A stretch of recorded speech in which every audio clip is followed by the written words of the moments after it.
യുദ്ധസമാനമായിരുന്നു India Pak സംഘർഷം. പഹൽഗാം ഭീകരാക്രമണത്തിന് ശക്തമായ തിരിച്ചടിയാണ് ഇന്ത്യ നൽകിയത്. രാജ്യത്തിന്റെ സുരക്ഷ എപ്പോഴും നമുക്ക് പ്രധാനമാണ്. അതിന് പോറലേൽപ്പിക്കാൻ ആരെങ്കിലും ശ്രമിക്കുമ്പോഴാണ് ഓപ്പറേഷൻ സിന്ദൂർ പോലെ സൈനിക നടപടികളിലേക്ക് നമുക്ക് നീങ്ങേണ്ടി വരുന്നത്. ഈ സംഘർഷത്തിൽ ഇന്ത്യൻ നീക്കങ്ങളിൽ നിർണായകമായത് ഒരു ബുക്കാണെന്ന് പറഞ്ഞാലോ? അതെ, യൂണിയൻ വാർ ബുക്ക്. അടിയന്തര സാഹചര്യങ്ങളിൽ ചെയ്യേണ്ട കാര്യങ്ങളിൽ വാർ ബുക്ക് ഒരു പ്രധാന രൂപരേഖയായി പ്രവർത്തിച്ചതായി ദേശീയ മാധ്യമങ്ങൾ റിപ്പോർട്ട് ചെയ്യുന്നു. ഇന്ത്യ പാക് സംഘർഷം തീവ്രമായിരുന്ന സമയം മഹാരാഷ്ട്ര മുഖ്യമന്ത്രി ദേവേന്ദ്ര ഫട്നാവിസിന്റെ നേതൃത്വത്തിൽ ചേർന്ന ഒരു രഹസ്യ യോഗത്തിനു ശേഷം മുഖ്യമന്ത്രിയുടെ ഓഫീസ് മറാത്തിയിൽ ഒരു കുറിപ്പ് പുറത്തിറക്കിയിരുന്നു. അതിൽ കേന്ദ്ര സർക്കാരിന്റെ യൂണിയൻ വാർ ബുക്ക് പഠിക്കുകയും നിർദ്ദേശങ്ങൾ ബന്ധപ്പെട്ട എല്ലാവരെയും അറിയിക്കുകയും ചെയ്യാൻ നിർദ്ദേശമുണ്ടായിരുന്നു. പിന്നാലെ വാർ ബുക്കിനെ കുറിച്ച് ചർച്ച രാജ്യത്ത് സജീവമാവുകയായിരുന്നു. എന്താണ് യൂണിയൻ വാർ ബുക്ക്? പരിശോധിക്കാം.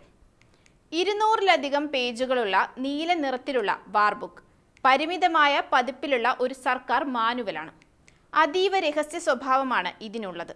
ഒരു സായുധ പോരാട്ടം ഉണ്ടായാൽ സർക്കാരിന്റെ വിവിധ വിഭാഗങ്ങളുടെ പ്രതികരണങ്ങളും പ്രവർത്തനങ്ങളും എങ്ങനെ ആയിരിക്കണമെന്നതിൽ രാജ്യത്തുടനീളമുള്ള പ്രധാന ഉദ്യോഗസ്ഥർക്ക് രഹസ്യ സ്വഭാവമുള്ള വാർ ബുക്ക് കൃത്യമായ നിർദ്ദേശങ്ങൾ നൽകുന്നു.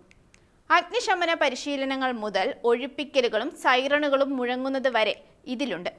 ഈ പുസ്തകമാണ് അടിയന്തര സാഹചര്യങ്ങളിൽ ചെയ്യേണ്ട കാര്യങ്ങളും നിർദ്ദേശിക്കുന്നത്.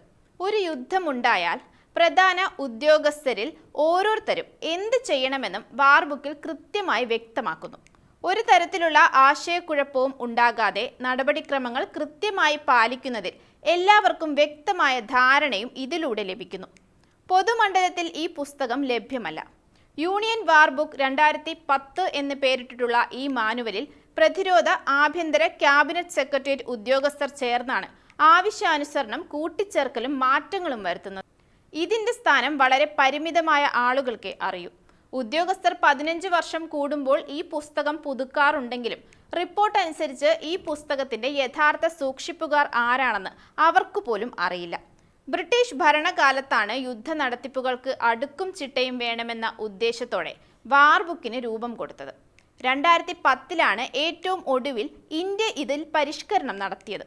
റിപ്പോർട്ടുകൾ അനുസരിച്ച് മലയാളി IAS ഉദ്യോഗസ്ഥനും മുൻ ആഭ്യന്തര സെക്രട്ടറിയുമായിരുന്ന ഗോപാൽ കൃഷ്ണപിള്ള എന്ന GK പിള്ളയാണ് അന്ന് ബുക്കിന്റെ പതിപ്പ് ക്രോഡീകരിച്ചത്.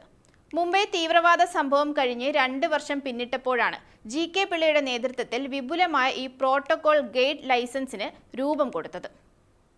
ഒട്ടുമിക്ക രാജ്യങ്ങളിലും സമാനമായ വാർ ബുക്ക് നിലവിലുണ്ട്.